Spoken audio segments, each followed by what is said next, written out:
Hey, what's going on? How y'all doing today? This is Curtis back with another live on CTR Media Network. It's not that early for everybody, but it is early in somewhat of a way. So I just want to get right into it. Okay, we're gonna be talking about Damon Dash. He did an interview with Willie D. It's gonna be my first reaction, a little bit by Damon Dash. He's an entrepreneur, business mogul. He does a lot of things, makes a lot of good points. Yo, I think we just need to get right into what do y'all say? Like and subscribe, hashtag live, hashtag replay, watching replay, hit the follow button, do what all you need to do. All right, let's get into it. Willie D Live. It's Willie D, y'all, back with another episode of information and instructions to help you navigate through this wild, crazy, beautiful world. In the studio, Damon Dash. It's an honor. You know, your name is sure. You know, it's Damon and Dash. I want to keep it going like Dash. You know, you did that, dog. Yeah, You did that. I appreciate that. You that dude, man. Thank you. You wake up feeling yourself sometime. Yeah. Yeah. Yeah. Pause like every day. Yeah. You know, when you get in the ring, you can't get in the ring thinking you're gonna lose. Right. There's a confidence you have to have when you know you got to fight. And you know, I'm a person that chooses to do things that come with a fight. Yeah. So every day I have to wake up and be like, I got to get ready to fight. So that means I have to give myself affirmations and make sure I'm 100% confident. So yeah, I definitely give myself compliments all day. I saw the interview that you did with Shannon Sharp, and Shannon kept trying to back you up against a wall about entrepreneurship, ownership. Y'all were talking about owning football teams, NFL teams specifically. And Shannon said, well, what about people that don't want to own? And you said something that was so prophetic to me. You said, they don't have to, but I'm going to fight for them and make sure they don't get abused. God damn, bro. Dude. Mm-hmm. Man, that was heavy. That actually sent chills through my body because I feel it. I feel your love for our people, bro. Yeah. Yeah, I feel that. You know, we look at our culture like our family. So if you see someone in your family being abused, even especially if they're being abused by someone else in your family, you know, it concerns you and you feel that pain. Right. Or if you see someone in your family getting bullied, you almost look at it like they're not respecting you. You know? Right. So I kind of take it personal. That's the fuel for my fight because I know I'm going to be all right, you know? But a lot of times, the things that I want to accomplish require people to dream bigger and to think different. So I don't think people don't know how to dream. I just think they forgot. So I just try to be like, you know, if you don't think about or visualize actually doing something, if you can't see it, it's not going to happen. You can't see the W, it's going to be an L. Right. You know, so just try. Pause right there. I think a lot of us has forgotten how to dream. And I think that's because society tells us you have to follow this rule and you can't deviate from it. Even being an entrepreneur, there's so much against you dealing with. You got to get your own health insurance. That costs a lot. Oh, but if you get a job, it's a whole lot less cheaper. Not knocking the 9 to 5, but I think society has us that makes us not want to dream and just follow whatever they say. If you agree with that, put one down below. If you don't, put two. Let's talk about it.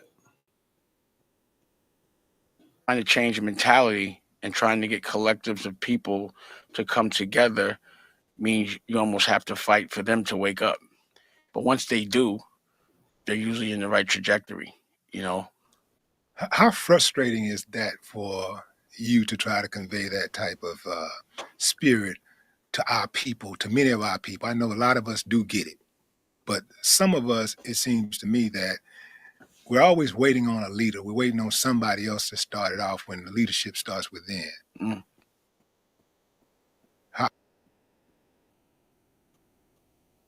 Sorry about that commercial. Let me skip that. How frustrating is that to you? To like when, and especially when you tell people how you feel or what you're thinking, and they try to project their trepidation on you. Like, Well, I have boundaries. My boundaries are if you're not dreaming, I know that it's a trigger for me. So if you're trying to kill my dreams because you won't fight for yours, it offends me. But trying to coach people or help people that are protecting people that are hurting them and fighting me for helping them, yeah, I mean, I'm human. And it becomes almost, I had to learn not to take it personal, almost like it's a human algorithm that people just generally do. The overcompensation so they don't have to work, because when you have a dream, it comes with a fight. You know, every war comes with battles. Life is a war, and it's a war that we need to win, and it takes years to win it. And it doesn't happen overnight. I don't know any one person on the planet that doesn't have problems or something they have to deal with. The test is how you deal with it. right. So again, if I'm gonna be fighting, I don't want no petty problems. I'm not a petty guy. I expect big problems, you know. So when they come, I'm not bothered because I know it comes with the game and it's always the darkest before the dawn. But, I watch people react to things the same way time and time again and with the same result. So it's like, how could you keep reacting the same way and you don't like the result? How do you expect a different result if you keep reacting the same way? You have to do something different. So wherever you're at right now, unless you do something different, you're going to stay exactly where you are. Whether you like where you're at or you don't, there will be no difference. Pause, pause, pause. What, did y'all catch that? Did y'all catch that? Okay, I'm just gonna let it play. Down. Let me rewind a little bit. I watch people react to things the same way time and time again and with the same result. So it's like, how could you keep reacting the same way and you don't like the result? How do you expect a different result if you keep reacting the same way? You have to do something different. So wherever you're at right now, unless you do something different, you're going to stay exactly where you are. Whether you like where you're at or you don't, there will be no different result unless there's a different action before it. So this repetitive excuse and entitlement not to work, or especially people that don't work on weekends and holidays, I hate that. I'm like, what do you want a weekend from? A life you hate? I would not stop working until I love my life. Hmm. You know what I'm saying? Or I was just talking about like we're pro. Pause. Okay, I never even heard that. One of we're not working on a holidays the weekend. Real, I think he dropped some bars there. I think he did. Let's rewind a little bit. Unless there's a different action before it. So this repetitive um excuse and entitlement not to work, or especially people that don't work on weekends and holidays, I hate that. I'm like, what do you want a weekend from? A life you hate? I would not stop working until I love my life. You know what I'm saying? Or I was just talking about like we're programmed to only go on holidays a couple of times a year. And when they tell us to, Hmm. you know, even like July 4th is the funniest day to me. Independence Day. And I'm living Independence life. So there's only gonna be one day a year that I'm not independent, and I'm gonna be independent every other year. So you work for What is somebody every observance? year. It's a special Independence Day. I mean, yeah, special ed Independence Day, but it ain't my Independence Day. It's almost like life, and there's certain things that I just observe that don't make sense. Like if it's illegal to drive drunk, why is there a parking lot in a bar? Mm. That doesn't make sense. It's a trap. You know what I mean? But why is the world set up like this? Mm. It is obvious. It's like just because someone does something and sets it up doesn't mean it's right if it don't make sense. Yeah, you hit a home run on that structural work ethic because I used to do my podcast 6 days a week, and I would Pause 1 second. I see a comment down below. Dr. Tina J. Ramsey said, facts. Listen, and hit me in the inbox if you want to jump on this audio too. Let me know. All right, let's get back to it. And he said he used to work his podcast 6 days a week. So let's find out what else he's talking about. Let's rewind a little bit. It is obvious. It's like, just because someone does something and sets it up doesn't mean it's right if it don't make sense. Yeah, you hit a home run on that structural work ethic because I used to do my podcast 6 days a week, and I would take off on Sundays. And I realized one day that I ain't really doing nothing more important on these Sundays. Like, I got the energy, I got the will. And you enjoy it. Why am I not doing this thing 7 days a week? I mean, I like to do it. I like doing it.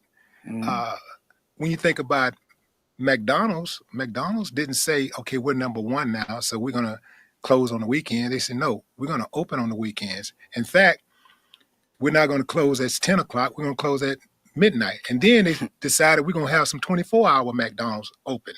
So they just keep. Let's pause on that for a second. And you're right. If it's your dream, you should be working 24/7. Listen, the owner of McDonald's, he doesn't work 24/7, but what does he do? He get other people to do it. So it's not the point of you working 24/7. It's you getting in position to work, have your freedom. Get other people to work for you. You know what I'm saying? Let's see what Curtis Abrams said. He said, I find an interesting cause. I've said that specifically in my book about never submitting yourself for holidays and special events. Keep working till you can't work anymore. Thank you for clarifying that, Mr. Damon Dash. And Curtis, hey, that's another Curtis. Curtis, we doing good things in the world. Hey, put your link to your book. You never know who might want to pick it up if it's on Amazon or wherever. Put it down below. Let's go, y'all. Let's continue with this. Pushing. And no block I ever hustled on closed on Sundays. Right. We was clicking every day, all day. Right. So, again, there's a control factor as well. So, you're told when to collectively go on vacation. So you actually go on vacation with a bunch of people you was at work with. How is that a vacation? It's just being around a bunch of people in a different environment. Right. That's why I don't like going on vacation when everyone goes on vacation. I got to see everybody. Right. That's more of a business thing for me. You know what I'm saying? So it's exactly that. If you love what you do and there's no rules that come with them, you're going to work when you feel. And if you like what you do, you'll do it all day long. If it's your dream, why would you not do it and do it till you're the best at it? So the trick is to figure out what you love to do and make that your profession. But we're trained to do things we don't like. It starts with school. You're trained to sit behind a desk for 8 hours a day while the sun is up in dim light with walls that look like jail and hospital walls. And you're supposed to get used to that and then pay to do it again when you get out of school to get back in college, then pay it off by sitting behind a desk and doing exactly what they trained you to do. And no one that's teaching you business is a millionaire. No one that's teaching you about let's do the skip button. I got to music has a hit record. I got to rewind that. Vacation. I got to rewind. So you actually go on vacation with a bunch of people you was at work with. How is that a vacation? It's just being around a bunch of people in a different environment. Right. That's why I don't like going on vacation when everyone goes on vacation. I got to see everybody. Right. That's more of a business thing for me. You know what I'm saying? So it's exactly that. If you love what you do and there's no rules that come with them, you're going to work when you feel. And if you like what you do, you'll do it all day long. If it's your dream, why would you not do it and do it till you're the best at it? So the trick is to figure out what you love to do and make that your profession. But we're trained to do things we don't like. It starts with school. You're trained to sit behind a desk for 8 hours a day while the sun is up in dim light with walls that look like jail and hospital walls. And you're supposed to get used to that and then pay to do it again when you get out of school to get back in college, then pay it off by sitting behind a desk and doing exactly what they trained you to do. And no one that's teaching you business is a millionaire. No one that's teaching you about music has a hit record.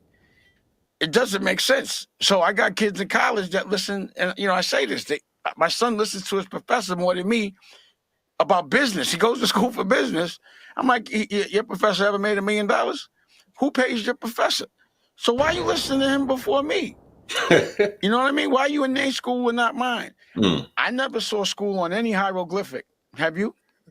Absolutely. I never saw school in any pyramid or any of that. I think parents are supposed to teach their kids. But you're trained to give your child away to an adult you don't know, to teach your kid how to survive in life. And they're not surviving the way you. That's why when I was in school, I was like, yo, I'm 16 with a better car than you. Why would I listen to you? Even though I might have had it for the wrong reasons at that moment, there was nothing that. Wow, shots fired. Shots fired. Oh my goodness. This man said there's no picture of school on a hieroglyphic. Yo, that was deep right there. That was deep. They all just had skills and they did what they needed to do. Their forefathers taught them skills and stuff. Yo, put a one down below if you think he dropping some gems. If you're enjoying this, make sure to like and subscribe. I'm doing this freely, but I just want to let y'all know about this people. There's smart people in the world. We just have to take time to listen to them. All right, rewind it just a little bit. In life, and they're not surviving the way you. That's why when I was in school, I was like, yo, I'm 16 with a better car than you. Why would I listen to you? Even though I might have had it for the wrong reasons at that moment, there was nothing that person was doing or had that I wanted. There was no knowledge they can give me. Like, I work with the OSG. That's a couple of hundred Black principals or principals from economically challenged places. And what they tell me and what I've learned, a couple of things. Number one, if your reading scores are low, you go into jail. That's the metrics. That's the algorithm. Number two, if you give a kid love, but you don't teach them how to survive or how to read, you're hurting them. Number three, a kid can only retain 45 minutes of an 8-hour day anyway, so their class should only be 15 minutes. So the rest of the stuff they're giving you was a distraction, the things you don't need to know. A kid is on his phone all day. So why wouldn't you put school on the phone on demand, 15-minute classes, and have it done by a person that inspires them? Because you might not want them inspired. Why would you waste 8 hours of a day? Really, it's a babysitter. That's what school is used for most parents. But why do parents mostly have to take care or put their kids in school? Because they got to go to work. Wow. Wow, wow, wow, wow, wow. Shots fired. Shots fired. Really. And I believe that because growing up, I didn't learn a lot in school. It was too long. My brain wasn't focused a whole 45 minutes in one class. Most of that stuff from school I didn't remember. And I think reading, I did read books. That's what mostly I remember in my childhood. So what he's speaking is facts. I agree with that. If you believe that, put one down below. If you don't, put two. Let's go. So it's all to divide. I go to the kids' school. The kids' prisons in Chicago, right? I go to this prison, it's a kids' school in a prison. No windows, no outdoor space. As soon as they get there, they drugging them up. It's called the CUT program. And it's the line item is therapy. They tell you the more drugs you take, the quicker you can go home. I'm going through the jail. I'm seeing all of this. And I'm asking the superintendent, because the principal's the one that put me on. And I'm like, they keep talking about de-escalation. I'm like, but what's their reading scores? 4th grade. The recidivism rate will be 100% then. 4th grade, but you're going to put them back in the street addicted to a drug. The only time they can get it back is to get back into jail with no education. After you just mentally abused them and kept them breathing recycled air, they don't get to go outside. You know, no therapy. The only therapy they had was white women in there, walking around with jackets around their waist, all in a group. How can a white woman talk to a kid with a body without being scared of judging them?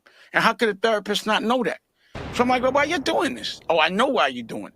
Why you don't even have a black woman, or why is there a man in here to teach these kids how to be men? Because it's a cycle to get them used to coming back.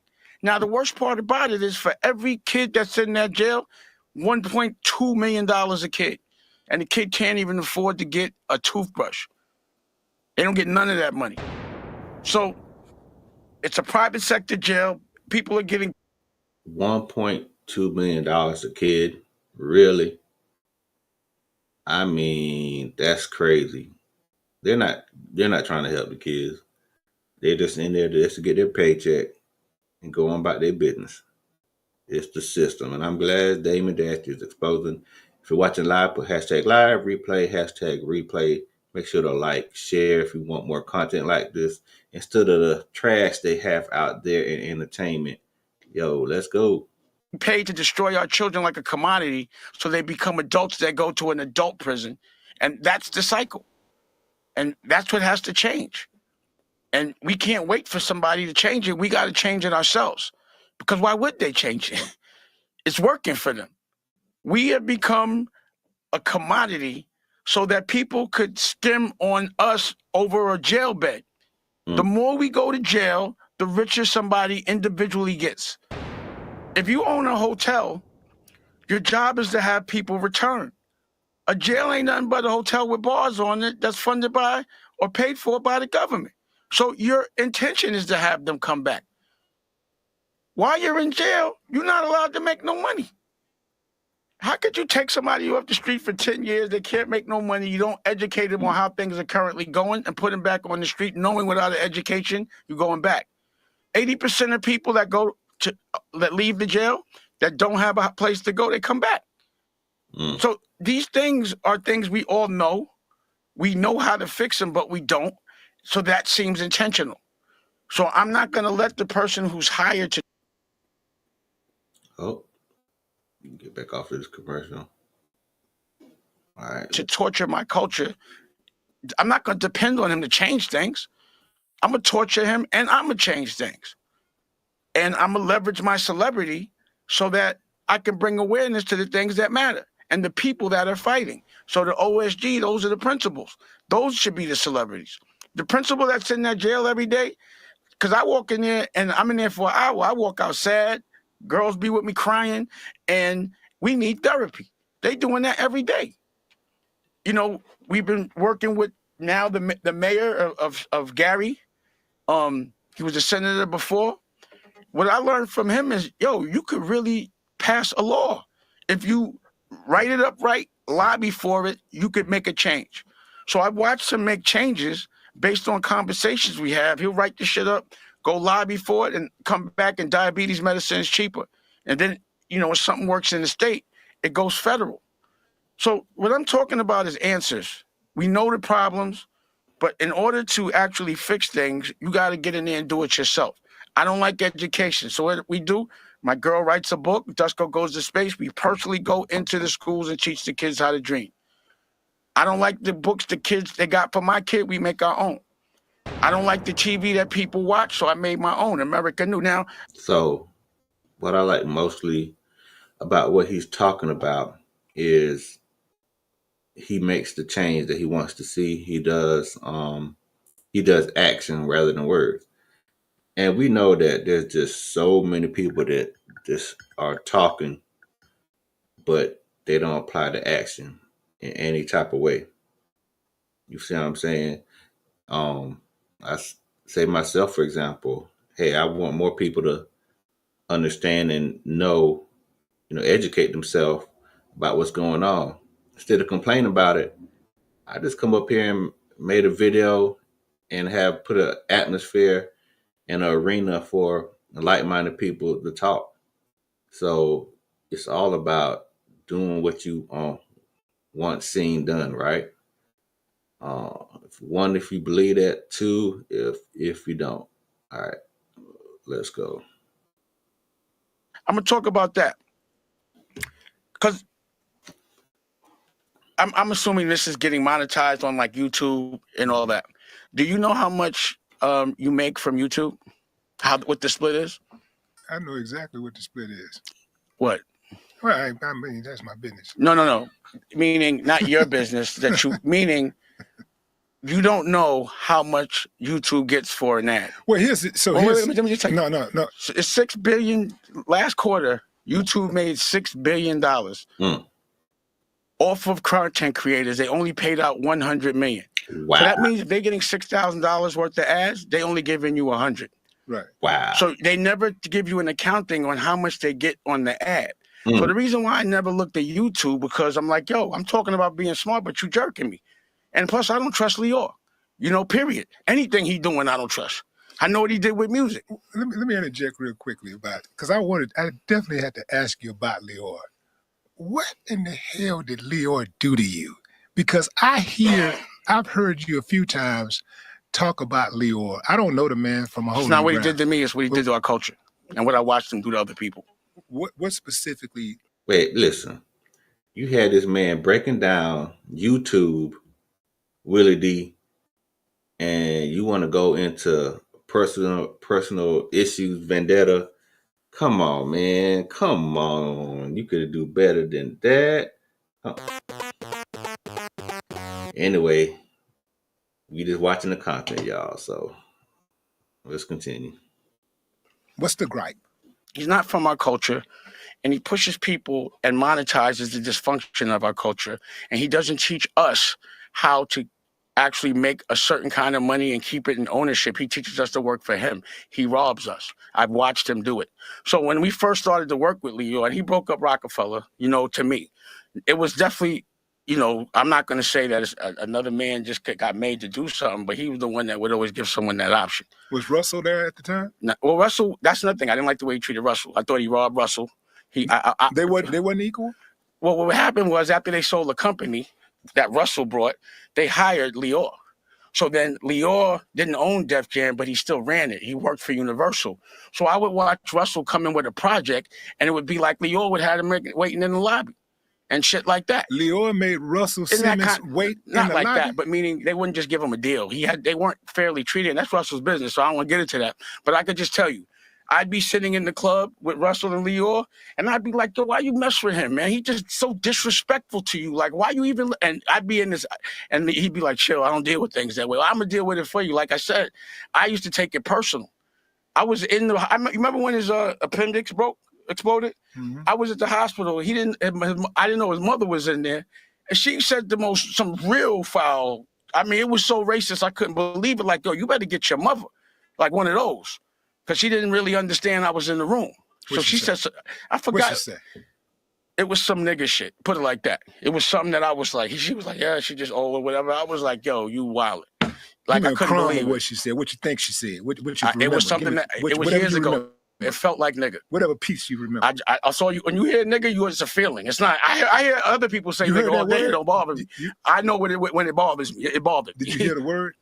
I told you, I don't remember. It felt like it. It was like 10, 15 years ago, but we had to have an argument over it. So I was like, it felt like something that was that racist. It was so many things. When I first got with Lior. Okay. Willie D, he ain't a great interview. It's like he trying to go for them clips he's trying to like provoke him. Do y'all sense that? He's really trying to provoke. He's not really trying to hear him speak education, uplifting things. He's really trying to get those sound bites so that it can grow his channel. So that Willie D, you got to do better. I'm gonna put that out there. Okay, let's go. The first thing he did was try to make me have a beef with another black person on his behalf. And I was like, he said, you with me, right? If you with me, then you got to go to war with me. I said, bro, I got a lot of beefs on the street. You going to go to war with me? Let's not do that. Then I asked.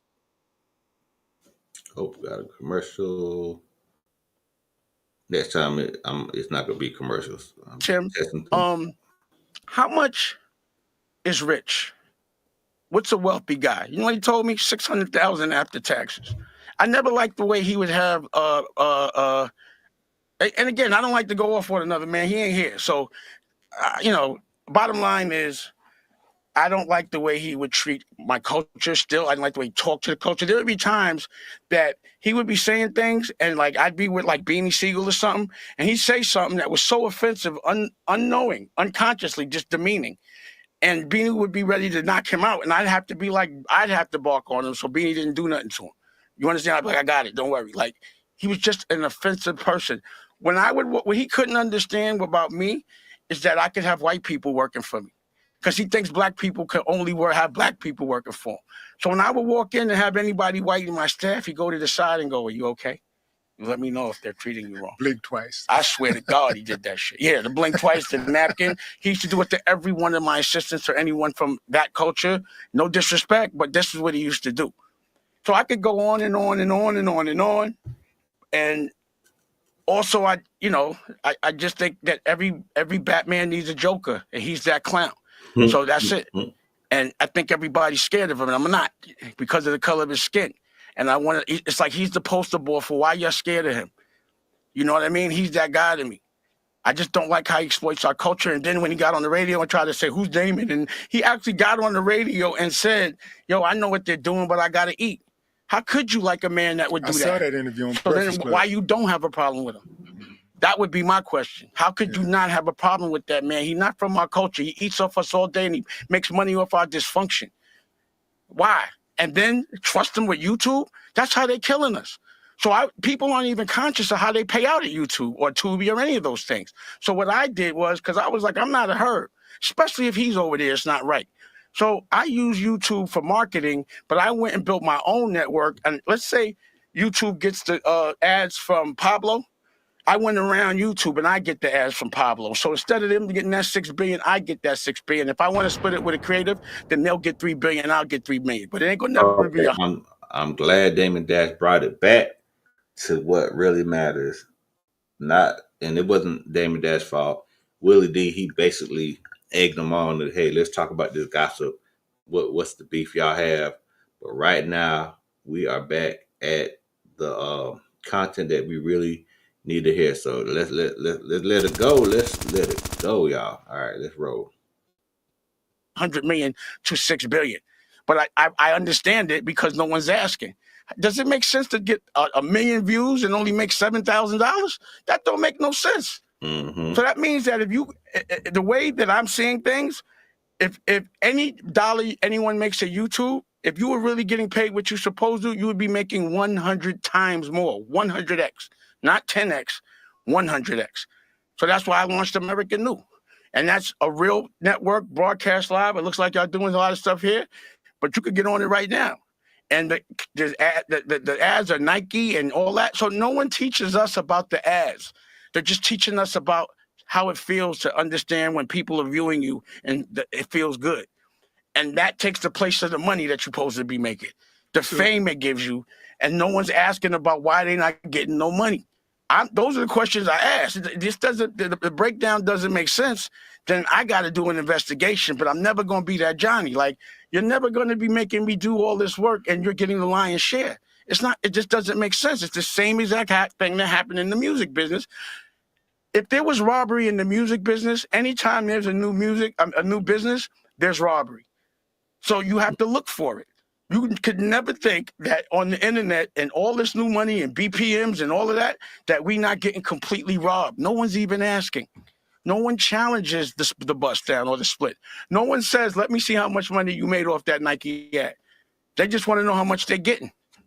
I don't know how much you getting, so I'm not going to do that. I got to know how much. And when I work with my creatives, there's a dashboard. We made this much off a Nike ad. You get 60%, I get 40. Let's go eat. But I'm not going to sit there now because my culture is creatives now. So now I'm going to go put him out of business in YouTube too, because he can't make no more music because his only, to me, his only business model was robbing niggas. And nigga meaning people that aren't smart. not black people, people that are in a tight situation that will do anything to get out of it. And by the time they realize they've been robbed, they owe or they in jail. Your company is American New, right? You said that's my family's company. That's your but that's the family's network, company. yeah. Okay, so I work for my family. When someone wants to go search your company, what search engine do they use to go on American New? What's typically like? Well, right, it just launched, so you could go on Fire Stick. It should be on Apple. It'll be on Roku. But to get to Roku. Oh, got a commercial. We know how to skip that. Roku, Apple. You mean going straight through their apps? Well, through their distribution. Yeah. But if somebody wanted to just look you up and say, "Let me look up American New," typically, what search engine would they use? Maybe Google. Google, right? And Google owns YouTube, right? Yeah. So Google, anytime Google, this sounds like you would be a direct competitor to YouTube, right? To everybody. To everybody, right? But so to YouTube, a Tubi, one of those. But if you're, let me put myself over here. Mm-hmm. If I'm YouTube, if I'm Google, mm-hmm. and I own YouTube, and I see a competitor coming off from the side, I'm running, and I see this competitor coming up on the side of me, and I got the power to do that, trip you, and get away with it, I'm gonna do it. If I got an opportunity to hit you with a bow, yeah, but I'm gonna punch you in the back of your head. I'm gonna do it. You know, if somebody hit you in the back of the head for that, I'm not gonna just let that happen. But check this out. You boop, I'll be like, boop. And you know what I'm saying? I respect that, but I want you to tell me, after I tell you this, I want you to tell me how you gonna bow me in the back of the head when I tell you this. But no, I'm not. No. We're talking about you in the back of the head. We're talking metaphorically. Yeah. But listen, this is what I'm saying. Mm. Okay, say I see the competitor coming up on the side of me. How did Tubi do it? And now I'm gonna say, we're not. Okay, here's the difference. I'm gonna say. Let me make the point first. But I'm gonna say, yo, let me hit these filters so that Dame's people can't reach him as much as they want to. Let me make sure that they have a problem getting over there, because Google controls the algorithm. They control the filters. They can. This is why it's been so. Trust me, I am not trying to discourage. I just believe that if we are to do our thing, I think that we need an entire new search engine. Because if we're going to go up against Google, if we're going to go up against YouTube, we need a different search engine than Google, and it needs to be Black owned and controlled. Because otherwise, if people have to go find us, just like almost every other. Here's the difference. Every other company with guys in this country, guys and like world, you and I, you got to search. With guys like you and I, right? Google will be for people that don't know us, right? Because they'll know how to get to us because they know us. So I have a direct-to-consumer relationship to the people that I know. If, like, as far as the algorithm goes, for some reason I'm in that algorithm that I pop up. I don't pay for that or any of those things, and it's a fight for independence. It's inspiration, and it's self-awareness, and it's positive. Because we have the ability to do what we need to do with the ads, we could also control algorithms as well. So when I get into a game, again, you go on somebody's block, it's easy to call the police. You just got to deal with that type of shit. It's part of the game. So I know that there's always a competitor doing something, but my work to me is so good that I'm going to get there and there's nothing they can do about it.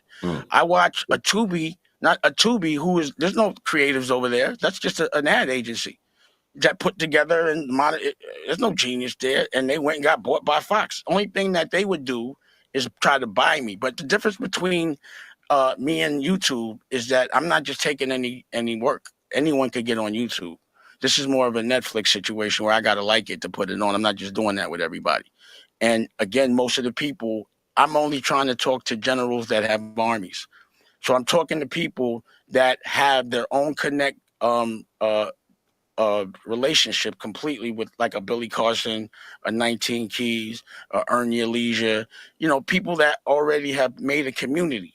We just got to all stick together and we make our own algorithm that way. Yeah. So there's a lot of verticals that come with it. I mean, like, everyone is supposed to have a podcast and a streaming service. It's just a vertical of your ancillary things that you do. You always, it's like one thing. Every company should have a podcast, should have a streaming service, should have a website, should have a YouTube channel. It all comes with the game. But I'm saying, regardless to what, if I get 1,000 people, it's more money made than 1,000,000 people on YouTube because we get the full benefit of the ad. Oh wow. So I don't have to sell nickels. I'm gonna sell. Oh yeah. Did y'all catch what he just said? Did y'all? I'm over here giggling like a little girl. I'm over here, yo. He did y'all understand that you make more money with 1,000 people if you control the monetization than YouTube with a million people? Yo, he's doing it. He blowing up the scene. Y'all make sure to like, comment, share, subscribe, all that. Listen, this is CTR Media Network. You can follow us on YouTube everywhere. And right now we're just dropping some knowledge, and it's entertainment, but it's education. So, please support the channel. Put hashtag live, hashtag replay. I'm gonna rewind it a little bit. See if y'all, just in case those in the back didn't hear. All right, here we go.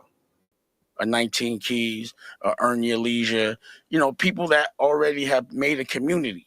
We just got to all stick together and we make our own algorithm that way. Yeah. So there's a lot of verticals that come with it. I mean, like everyone is supposed to have a podcast and a streaming service. It's just a vertical of your ancillary things that you do. It's like one thing. Every company should have a podcast, should have a streaming service, should have a website, should have a YouTube channel. It all comes with the game. But I'm saying, regardless to what, if I get 1,000 people, it's more money made than 1,000,000 people on YouTube because we get the full benefit of the ad. So I don't have to sell nickels. I'm going to sell weight. Yeah, I absolutely get it. But I want to get, I asked you, because I'd be like, yo, when the people that are on YouTube, they're talking about being smart. And I'd be like, but how much of your ad do you get? And nobody knows. So what's smart about that? That's why I'm like, if I can't tell you how much is being made, I'm not doing it. I'm getting robbed. In my defense, not you. I'm not don't smart. take it personal. Hold on. Yeah, I got to, because the people probably gonna get in the comments and be like, So I'm just gonna go ahead and say this. I ain't trying to be smart. I'm acting like I'm trying to get smart. I'm trying to be smart. I'm just trying to be smart. I ain't there all the way. But that's not all the way. I'm trying to be smart. But you're absolutely right about that split. It's ridiculous. But at this, so it's either you deal with it, or you go do your own thing, or you just quit. You leave it alone. And quitting is not an option, right? And that's the spirit that I love from Dame and Dash. I mean, dude, have you thought about going into Deion Sanders' locker room and talk to those players? I don't think they need it. Deion doing a great job. But he still brings people in to inspire, to motivate the if players. He asked me, I would definitely come through. It's the hot place to be right now. I'm putting it out there right now, dude. Like, a person sit and listen to you for any amount of time, dude. Man, you're going to feel like you can do something. I mean, you make a midget think he can dunk a basketball. They can. You know what I'm saying? Figure it out. If they really want to, they're going to figure that out. If they got a little help, you know what I'm saying? Got a little springboard or something like that. But, man, where did that spirit come from, though, bro? Like, was there a person in your life that you looked at and said, I want to be like that guy, I want to take some of those attributes that he have or she has and, mold this person that I want to become? It's a collective of people. So it's like, I remember who I looked up to when I was in the street and why. It was a respect that came with honor that I really liked a lot. And I was kind of like, I'm born into a family that didn't take L's like that. So I've only seen W's from my family. I've never seen anyone in my family get bullied ever. I've only seen my family bullying, white or black. So I never saw abuse happening this way. I only saw it getting administered. You know what I'm saying? So it was like, so anywhere, anybody in my family generally has somewhat of that kind of an energy. But I was able to go get myself educated because they put in so much work so that I didn't have to do all the shit that they did. And I still chose a different path for a little while just from instincts. But I knew that when I went to like private school, I was around white people young and I wasn't impressed. And I saw how they were impressed with me. So I was like, I actually thought I was like, damn, I must be this strong because I'm black and they're white. I wonder if I could be this strong around black people. That's why I hit the hood, just to prove to myself that, and unconsciously I was insecure about it. I wanted to know if these hands worked with black people. I thought it was just because I always thought it was just because they couldn't dance. Or I always looked at it like they was my food. You understand what I'm saying?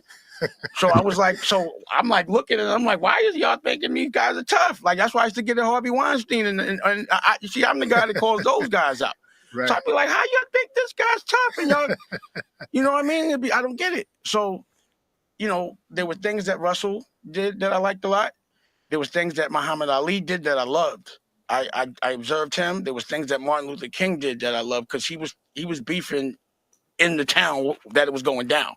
He was in the church while I was outside talking. It's easy to talk about white people when they're not in front of you and you're not in the battle. I might not be so strong in Alabama or whatever, you know what I mean? But he was there like that, and I like the way he got people. I was like, how did he get black people to get just hit and watered down? It was such a genius plan to embarrass whoever was abusing them by not hitting, because I know what it's like. It's like if somebody hit me soft and I knocked them out, now I'm the bad guy just because I defended myself. So it was like, how did you get a whole lot of black people just to, understand the strategy in that? And it worked so well, so, and then it's Farrakhan, Farrakhan taught me about farming. You know what I mean? Like, we've never talked about the other stuff. We just talk about why is it that we don't learn how to grow our own food? How do we trust our oppressor to feed us? And why is it that we got to eat all these GMO seeds?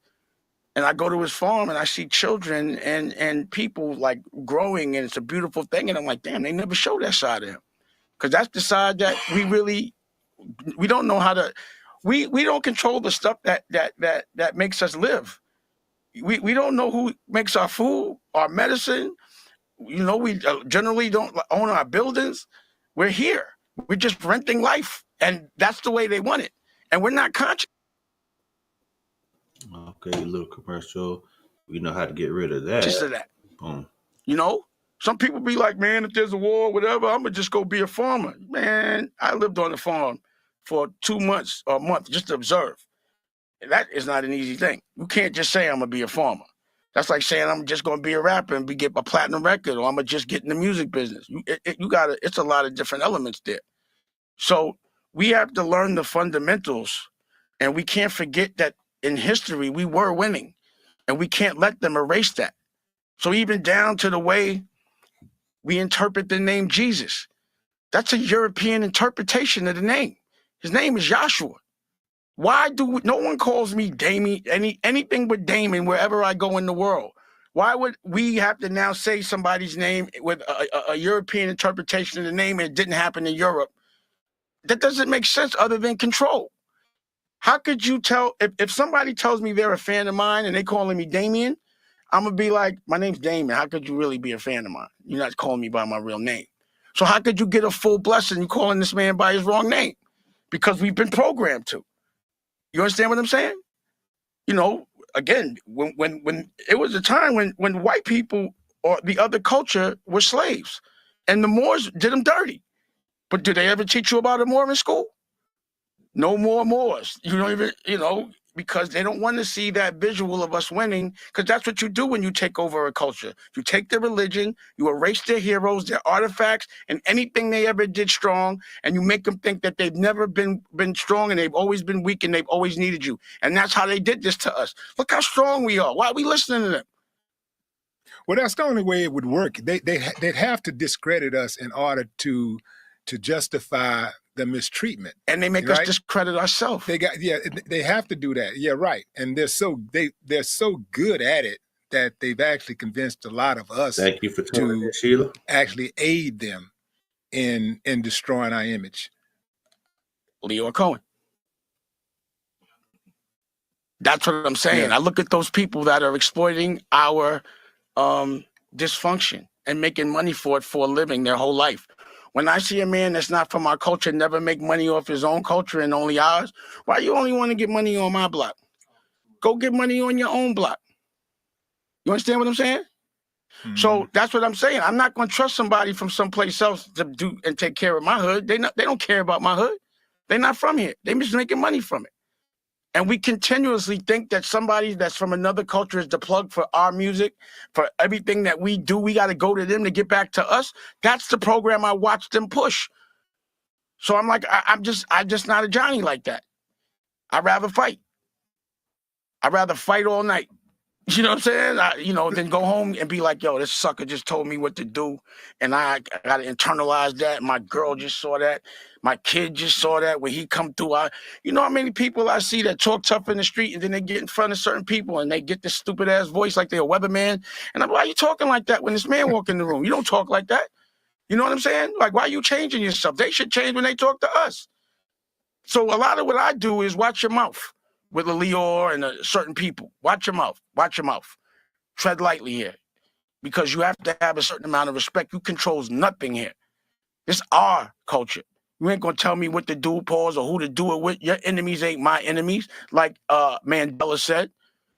I ain't got to be mad at everybody you mad at, but you don't got to be mad at everybody I'm mad at. And another thing, why again, we're programmed to only make products for us. So every single black person that has a business makes it for black people. That's not enough people and too many people trying to hustle on the same block. We got.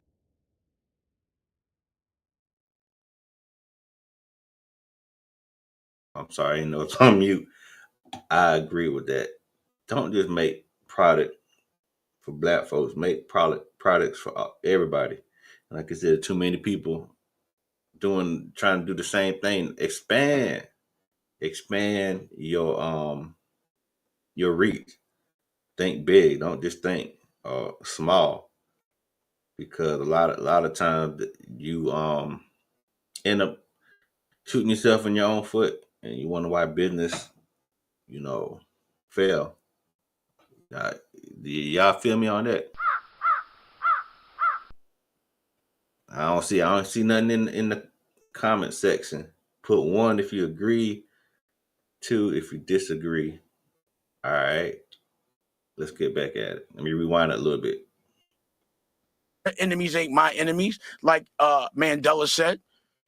I ain't got to be mad at everybody you mad at, but you don't got to be mad at everybody I'm mad at. And another thing, why again, we're programmed to only make products for us. So every single black person that has a business makes it for black people. That's not enough people and too many people trying to hustle on the same block. We got to be able to make products for everybody. You understand what I'm saying? Absolutely. And that's the issue. We are programmed to think we can only do things for us. We can only lead us, and everything we do and that we make could be for us. That's why it's called America New. The new America is for everybody, but it's us that are the landlords. That's the difference. Yeah, you're definitely changing the narrative, man. You're definitely doing your part to change the narrative. But sometimes you have to feel overwhelmed, though. All the time, but it's so much fun. Yeah. It's not an overwhelming thing. It's like it's just too much to do. But you perform well under pressure. It's like you welcome pressure. And I like what you said a while back when you was talking about how you expect things to be difficult. You expect things to be bad. A lot of people wake up every day and they think the world is just going to be, the world is just going to welcome them with open arms and it's going to be polite to them and everything is going to go great. Good luck with that. Yeah. But I operate similar to the way you do. I expect bad things to happen. I expect life to be difficult on a daily basis. And when it does, I don't panic because I expected that. I expected it. A lot of people, when they don't expect that and something happened, they panic and they lose control and they become desperate and things like that. So by expecting these things to happen, by expecting, something to not always be easy, I'm able to actually deal with a lot of these things easily. You know, Okay. He made some. He's coming back to what we want to hear: the education, speaking your truth, and really making some good points. If you expect something, that every day something gonna happen, you can better prepare for yourself. Put one in the chat if you agree with that. Two if you don't. Um, and that's what it's all about. Preparing yourself. You know bad things gonna happen, right? So if you're not prepared for it, it's gonna be much worse. It's gonna be much worse. But if you prepare yourself, then you have a better chance to reaching the other side, you know, with less scars because you done got your shield up. All right, let's roll. see Steve Rogers here. He owns a club, multiple restaurants and venues in the city, and every day he's putting out fires. He knows that, being in the business as long as he's been in the business. That's what the boss does. He knows that he's going to have to put out fires, and he wouldn't be able to do and be able to operate at his optimum if he didn't understand that. And you just mentioned boss, but here's the thing. I've heard you talk about how first of all, you are a boss, but depending on the context, you don't like the word boss. It's one of the words that irks you because you don't like the idea of I don't like somebody else being my boss. You don't like somebody else being your boss, but that's not going to happen. But it seems like to me you also, even though technically you are the boss, it seems like you have a problem with that word. Period.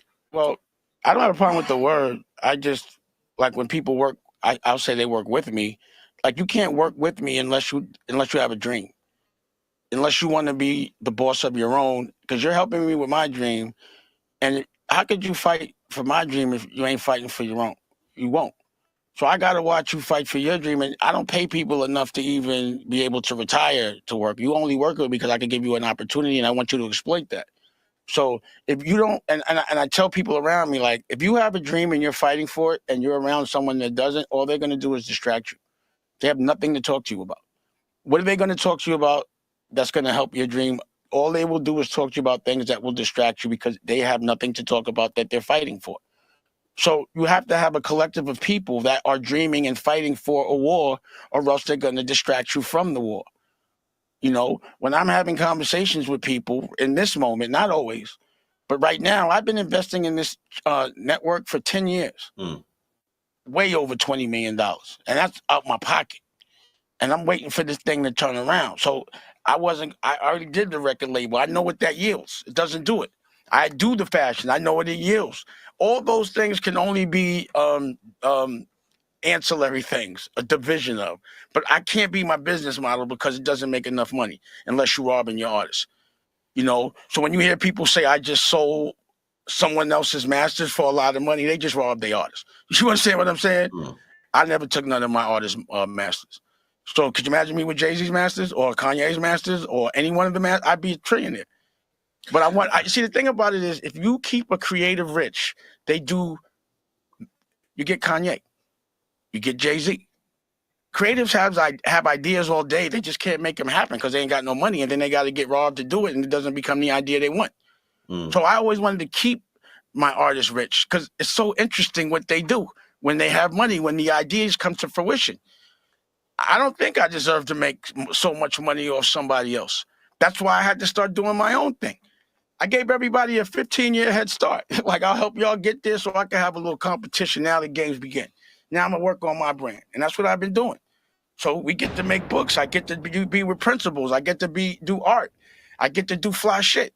As soon as I pulled up, I already knew this was a collective because I do collective. So as soon as I pulled up, I asked myself, that looks like a collective. I already knew it was a collective because I do it. I've been doing it. I've been opening up art galleries since 2005. I like to do different things. I like to start from scratch and just to see if I could do it. So if I could do it like this, I want to see if I could do it like this. So I'm doing it like this now because I already did it like this when I was a teenager. It's too easy. If I could go and do all of this that quick, then I got to go dream bigger. And it just takes a long time. The bigger your dream is, the longer it takes to realize yourself, the more money you got to put out. When you're ahead, you have to wait for a whole world. Because I've been doing streaming since like literally before I had a television network on. Of course, you got the commercial breaks, but we get rid of that. On YouTube before they were monetizing, before there were commercials. Creative Control with Cootie and Shike. That was 2005. I've literally been smoking weed and waiting for everyone to catch up this whole time. I had a streaming service before Netflix. You know what I'm saying? So that's why I learned the paid subscription doesn't work. It got to be free, but you got to have an ad plug. I can't make no money getting the 1% and then breaking that with somebody. It don't make no sense. So my point to all of that is, I've been injecting, working. I haven't caught that lick in a minute, and I'm still all right. And when this thing turns, I should catch right back up. But what is, what have I tried to do and come out with? I've been practicing. I can show you a rock and roll project that I just did with Freeway, a movie that I just directed, that I just put out in theaters myself. I can show you a book that we just made, a comic book, a magazine, a clothing line, some sneakers, some glasses, all these things done on my own, no funding, no none of that. I made a whole independent boutique conglomerate. Now I might be all right with getting a partner, but I have something tangible. It's there. There's something that I could, I could predict how much money I think it's going to make. But I had to have all of those things, because why have a television network and not be able to put my own commercials for a product that I own right next to someone that someone else owns? My ads go right with Nike. Amen. Meaning if I got sneakers, ad right next to Nike. If That's deep right there. So having his own network, owning everything, he could put his ads next to Nike.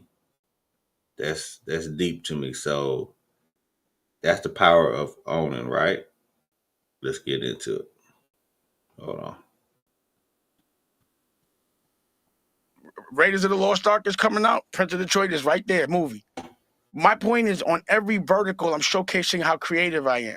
I'm not even a great businessman. I just like being creative, but I'm going to be free. You can't do what you want unless, and you can't do what you want in a house unless it's yours. If you don't own that house, you can't do what you want. So I would rather own a small house than have to be in somebody else's big house and can't go in the refrigerator and walk around without my clothes on. Pause. You know what I mean? I would rather just have a nice little joint and have it decorated correctly, but it's mine. And I could build it at my choice. If I mess up the floors, it's my floors to mess up. Mm-hmm. So I get to burn while I learn. When I made Honor Up, that cost me $1 million out my pocket. I learned that it only should cost me $200. But if it was somebody else's money, I couldn't have done that. You know what I mean? I would never get hired to be a CEO. I would never get hired to be a director. I would never get hired to make a sneaker. No one's hiring me to do anything that I've ever done. So that's why you have to be an entrepreneur to make your dreams come true. Because if you dream that you want to be the president, because I always wanted to be the president, but not of the United States, just the president of something that's mine, my own country. It could be this big, as long as I'm the president. You understand what I'm saying? So in order for me to be the president of anything, I had to create a company. And then I was able to make myself the CEO. Now I'm the chairman. You can call yourself what you want when it's yours. Right. You can make any title, or I'm able to give my son my music vertical, Blue Rock Music. If it wasn't mine, I wouldn't have nothing to give him. He'd take that. I actually create companies based on my kids' dreams. So I have to be well versed in everything. So again, I'm good at, music is my thing. Fashion is my thing. Movies is my thing. You got to remember, I put Kevin Hart on. Lee Daniels. I discovered I funded his first movie and put Kevin in the first 2 movies. So I'm kind of savvy in a lot of things. So if I put all of that on a network, then everything you see, I should also be selling. If we're wearing clothes, I'm making the clothes. If we drinking liquor, I should own that liquor. You smoking weed, I should have that brand. Anything you see is a commercial for something I'm gonna buy, down to the music. And to me, that's all a creative art. For me to be able to make a record, make a movie, make the clothes in the movie, make the music in the movie, be able to distribute the movie, be able to edit the movie, all of that is just me having fun. And then be able to monetize it. Yo, that's deep. That is deep. See, you basically saying, hey, I should own all the things that people want. Why can't I sell it to them? Why can't I own it? And he's having fun behind it. Dropping these bars. All right. Let's go on with this. I've never been a businessman, or else I'd do anything I could for money. See, a true businessman does anything they could for money. They compromise, they'll bite their lip and let somebody talk to them a certain way. That's not me. I can't be a businessman because honestly, it's like, it's my integrity before the money. Right. And that might not be the best thing, but I know my kids love me and I'm the president in my house. Right. You mentioned having fun, and we used to see you in the videos back in the Gap, always having fun, popping the crystal and all that I was type doing of it last stuff. night. Yeah, but we used to see that publicly with the videos and stuff, and we don't see that much as now. Like now, when typically we see you in public, you checking somebody, you talking about some major venture that you have, and you know it's serious. A lot. We see a lot more serious Dame. Is that? I guess you just answered that because I was going to ask you: But- is that fun Dame kind of more reserved for your friends and family, the close people? It's just that y'all always see me in the ring. Mm. They don't show nothing else. So when before there was Instagram, they only show clown Champagne Dame. So if you ever look at my interviews, I'd be like, I don't know why y'all only show me, popping bottles, Mm-hmm. and y'all never show the business I do. They never did that. Another thing they never showed was I was a single dad the whole time, taking care of a little boy, my son. They never said that, because to me that was the thing I was the most proud of. How come they never talk about that? I went to court, got my son, and do all this Rockefeller stuff. I take my kid to school every day and take pride in that. They never talked about that. So that's why, like, a person that's looking for freedom, once the internet, I knew the future of the internet as soon as I retired. I retired from playing these games. I'm like, now I can control my own narrative. And once I could, now you see how I'm looked at. So if there wasn't me speaking on me and controlling my narrative, you would think Champagne Dame, loud, stupid, and broke, living in a shelter somewhere. They don't show they never put anything in the paper but my bills at all. And I'd be proud. I'd be like, yeah, I'm cracked. I just invested $100 million. So what? That's like I just bought 30 cakes, 30 bricks in the street. You a don for that. But of course they're going to make you think somebody winning being independent is losing because they don't want you to be independent. You got dumbasses like Vlad TV keep saying my name because I'm clickbait, because for some reason, like, why do they respect this guy so much? Why does a Leor and a Vlad, people from other cultures, always question what I do and want people to remember me a certain way? Because no one remembers you. Because I've controlled my narrative by being consistent and fighting for the people I love. Nobody understands the love I get because they don't give no love. You don't understand how to get love unless you know how to give it. So they don't even get it. Yeah, I know I'm loved because I love my people. If I didn't love my people wouldn't love me. I'm not going to make money with you or you spend money with me. Anytime you spend money with me, I want you educated. I want you to buy something with me because I can eat, and then you can go and actually make whatever I taught you into some money. So that's what happens. Whenever I get caught up, whenever I have to promote one of my products, I end up trying to talk to the culture, because whoever, usually, like, in the masses or that's working corporate, they're always asking me something that behooves corporate. And it's like trying to trigger me and trying to get that viral moment. Well, now I'm going to make you the viral moment by being smart. See, the trick is to go viral by doing something smart, not dumb. You could go viral by getting punched in the face or punching in the face or being violent or doing some dumb shit any day. That's cheating. But do something smart. Create a new algorithm, not for dysfunction, for evolution. Let's see you be an artist. Do that, because that's the only thing that's gangster to me. Yo. He is putting bullet holes all in the wall over here.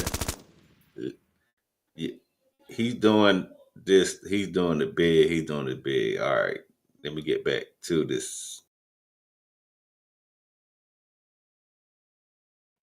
All the real gangsters I know, they always want to do good. They only doing what they got to do. But once they don't have to, they usually don't. So I'm not trying to be looking at my culture continue to make money from, like, I'm not fighting no other black man. That's done. Because I know even if I want to, I'm not doing it. Unless it's with gloves. Because that's what they want us to do. Irv was talking shit about me, and Page Six was calling me like, Irv is talking about you. What you got to say to that? I said, I spoke at Harvard yesterday. Write about that. But when two black men might have a disagreement, you're going to put that in the newspaper so we can. You understand what I'm saying? Facts. You know, as I mentioned earlier, you're very passionate, and when it comes to our people, and you know, it's easy to see how. Pause a second. Definitely, they want drama, y'all.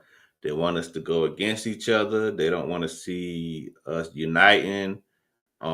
Yeah, look, they want Damon Dash to go back and forth with the other guy, but he said, "Hey, I was just at Harvard. Why don't you put that in the newspaper?" So he's on. Most people are on like 2D, looking at the world. He's on 4D, and I do really respect him for that. Let's continue. Much you care, how much you genuinely care about our I just people. don't like nerds punking us. Here's a question that I have. Knowing how much that you love our people and how passionate you are, and how passionate you are about us getting our respect, how did you reconcile what you heard Kanye say when Kanye said that slavery was a choice? Well, how did you? And I know Kanye is a good friend of yours, so number one, he's bipolar. How did you deal with that? I had a conversation with him. Okay. So number one, and I had a conversation with Van. So I can show you. I brought Van to and I said, let's talk about this. Now, you know that man is bipolar. Why would you bring him to TMZ and ask him questions while you know he's triggered? He's clinically bipolar. Number one. Number two, I say slavery is a choice right now, but not slavery is a choice back then, right now. For us to think that there are masters is our choice right now. But I don't think he meant back then. But again, I can accept that. And that's the thing, is like sometimes I would have conversations with Kanye and he would kind of say what I'm saying, but say it wrong. So it's the context, but you always have to give that man, and even though he's a billionaire, it doesn't mean that he's not bipolar. You know, and he's not going to say he's bipolar, and he's going to get mad at me for saying it, but he's bipolar because I've had to deal with it. I've seen it. So I'm like, yo, why? Has anybody ever dealt with somebody that's bipolar? The one thing you don't do when somebody's triggered is put them in front of cameras. The most dangerous thing for a bipolar person is money. A billionaire bipolar means while you're bipolar, everyone's still listening to you. A broke bipolar, they putting you in the room until the ambulance comes.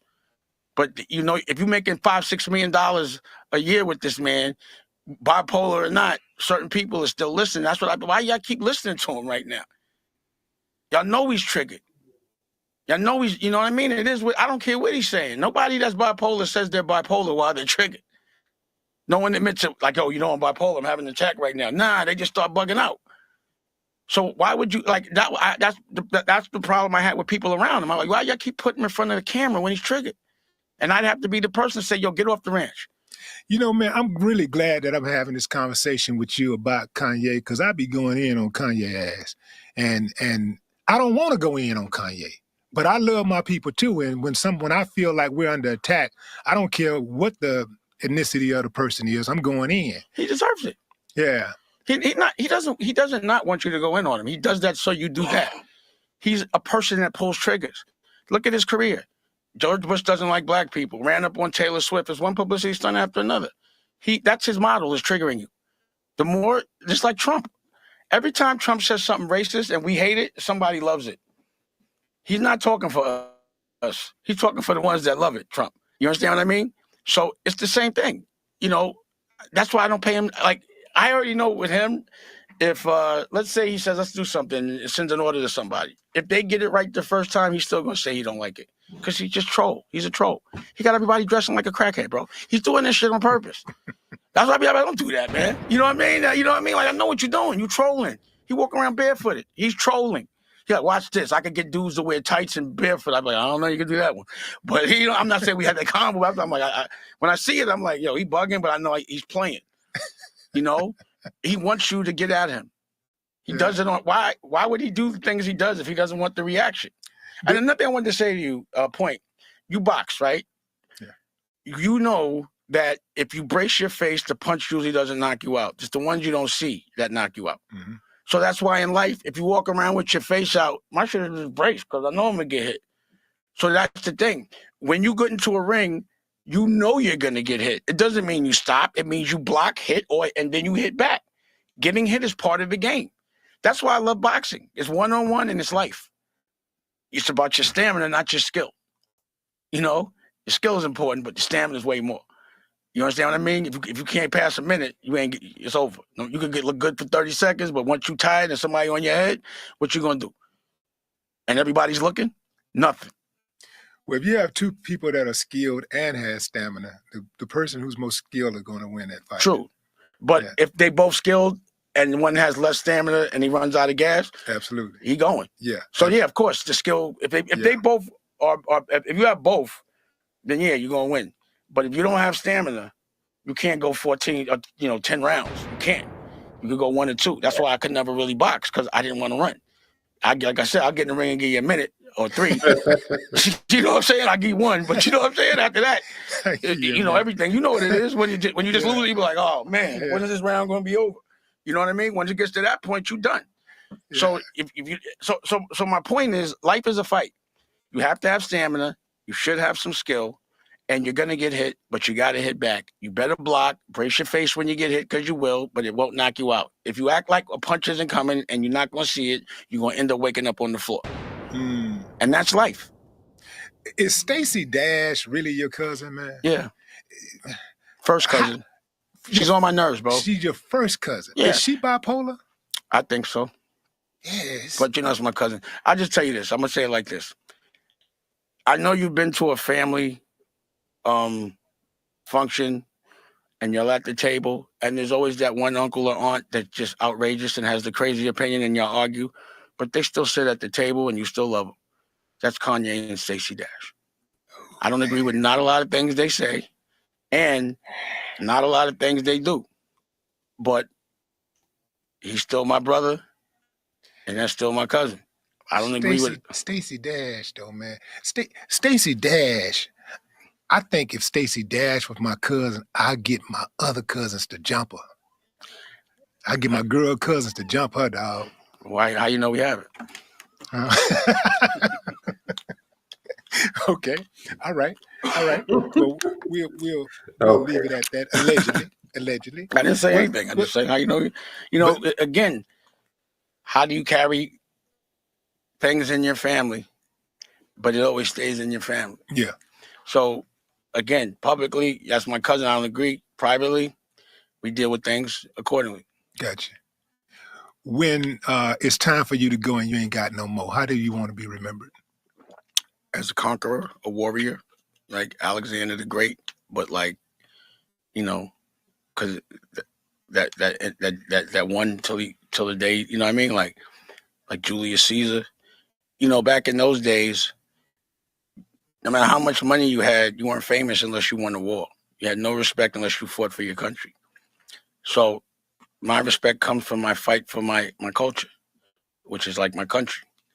And, like a Malcolm X / Steven Spielberg, I don't think anyone's ever seen anything like me before.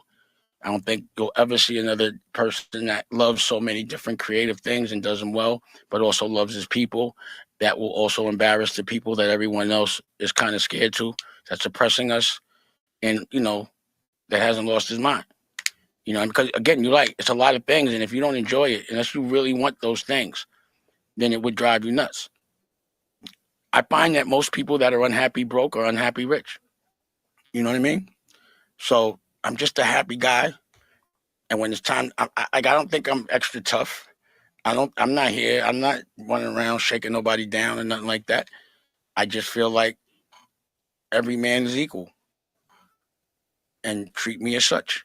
But unless you're being a man and doing the man stuff, it's going to be hard for me to look at you as one. So if you ain't taking care of your kids and you're cheating and you're doing things I don't respect, you're a soldier. You don't talk general. You talk soldier. You're not going to understand what I'm saying. Unless you cut a check to somebody, then it's hard. And if you're a person that's only had checks given to you and you've never ever paid nobody, you'll never understand what it is to be a boss. You'll never understand why I'm mad. So most people that are entrepreneurs understand me. Most soldiers don't. It ain't meant for you to understand me. Stay in your lane. A soldier should never talk to a general like that. Or a soldier should aspire to be a general, and I'll help you. You understand what I mean? Everyone has the ability to be a general. Everyone has that fight. It's just the fear that usually stops them. So if you're a wild dog and you eat the food you kill every day, and you walk up and you see a dog getting fed on a leash, you laughing at that dog on that leash. I get to be the wild dog that laughs at the ones on the leash that come out the big house. I still laugh at them. No amount of money is not going. I'm still going to laugh at you. I don't care how much money you got. You a joke to me because you're on a leash and you're trained and you drink out of a milk bowl. You know what I mean? That's how I look at it. You know what I mean? Let me ask you this, man. I never even thought about this, man. But have you ever, and I mean this respectfully, have you ever thought about doing stand-up comedy? I do. You want me to show you me cutting Kevin Hart up? Funny as hell, man. I used to do. I have a show that I did with Smokey called Mixed Nuts. Pause. Yeah. And I'd be like, he'd have all these comedians. I'd be like, listen, I'm gonna open up. If y'all not funny than me, you got to get out of here because I'm not a comedian. You know what I'm saying? So if I'm funnier than you, you got to go. So I would never do official stand up, but I definitely cut niggas' ass. Pause. Like we snap. I'm from Harlem, so that's what we do. Right. But yeah, I'm definitely the comedian killer. You know what I mean? And I'm 51 now, so it's too late. Whoever wants to get theirs back can't because I'm too old now. I'll be a bully. You'll be bullying me. But yeah, get it. Like I said, I've been to pause. My crew, like all of us, all the funny stuff that we do is went into pop culture, down to slang. You know what I mean? So yeah, I'm not a comedian, but I definitely put comedians in movies, and I'll be in the movie with a comedian. Jokes. I got jokes. We definitely snapped. Yeah, man, you definitely snapped in this interview, man, and you are definitely one of our best, man. Thank you.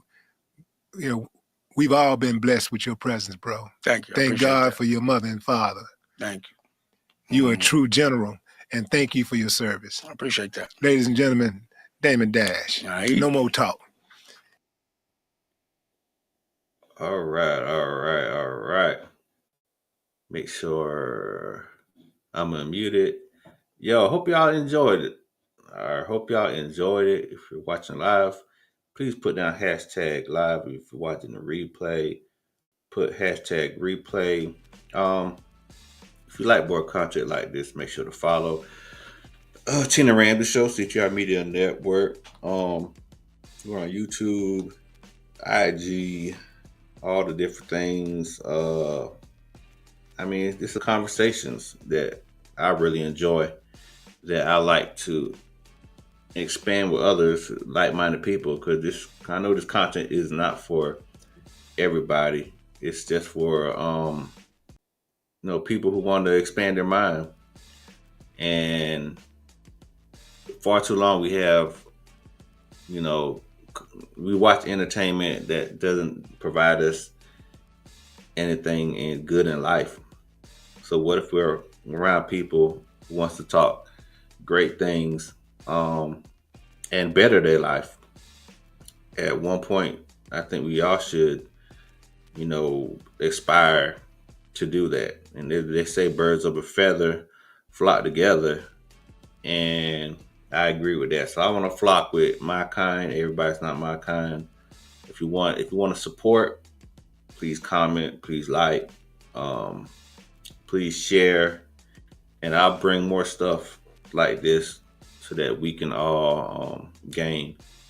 Y'all check out his network, American New.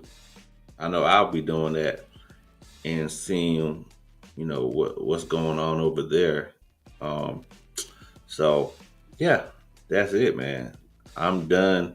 If you have any other people, interviews, content that's uplifting that we might you want me to react off of, let me know and I will do it. You know what I'm saying? So until the next episode, hey y'all, peace. Have a good one. Peace out.